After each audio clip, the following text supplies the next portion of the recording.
చేతుల్లో అలా రాసలేదు. మా నాన్నగారు ఏం చెప్పారు? తప్పుగా చెప్పారు మీ నాన్నగారు.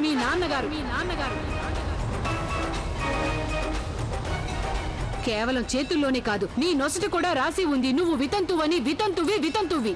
నా నుదుటిన అలా ఏం రాసలేదు. ఒకవేళ రాసుంటే నేను దాన్ని తుడిచేస్తాను, మొత్తం అంతా తుడిచేస్తాను.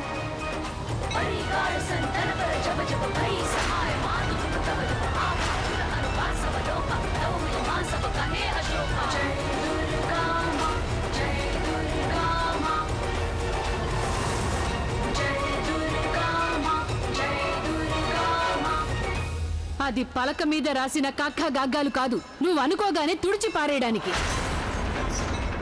ఆ విధి నిర్ణయాన్ని కావాలనుకున్నా తుడిచేయలేవు. నువ్వు తుడుచుకుపోతావు గాని నీ తలరాతలో ఉన్న ఈ మచ్చ ఎన్నటికీ తుడుచుకుపోదు. ఈ జన్మలో అది జరగదు.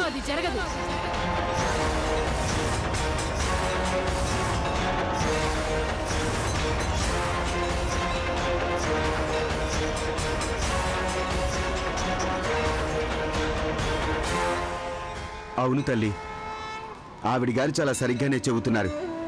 బహుశా అమ్మవారి నిర్ణయమే అయి ఉంటుంది ఇది. అందువల్లే నువ్వు వితంతు అయిపోయావు.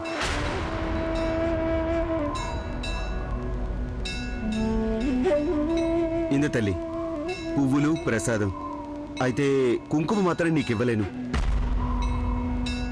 అవును, పూజారి గారు చక్కగా చెప్పారు. ఏది దొరికితే అదే నీ తలరాత అనుకుని తీసుకోవాలి. ఇకనైనా ఒప్పుకో. నీ విషయంలో అలా జరిగింది అంటే అది అమ్మవారి ఇష్టానుసారమే జరిగింది.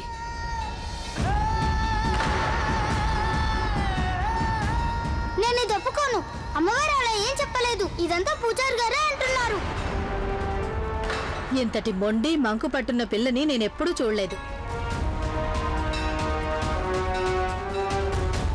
అంటే నువ్వు ఇప్పుడు పూజారి గారిని తప్పు పడుతున్నావా? తప్పుగా చెప్తే తప్పనేగా అనాలి.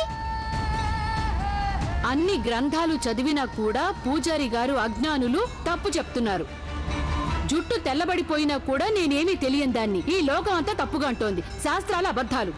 ఈ లోకంలో జ్ఞానం కలవారు ఎవరైనా ఉంటే అది మీ నాన్నగారు, నువ్వు మాత్రమే. పాలపళ్ళు ఇంకా ఊడనే లేదు కానీ నీకు తెలియందంటూ ఏమీ లేదంటావు. అవును, నాకన్నీ తెలుసు. తల్లంటే తన పిల్లల్ని ఎంతగానో ప్రేమిస్తుంది. వాళ్ళకి రంగురంగుల బట్టలు వేస్తుంది, అలంకరించి వాళ్ళని చూసి మురిసిపోతుంది. అలాంటప్పుడు ఈ అమ్మ మాత్రం నన్ను తెల్ల బట్టలు ఎందుకు వేసుకోమంటుంది?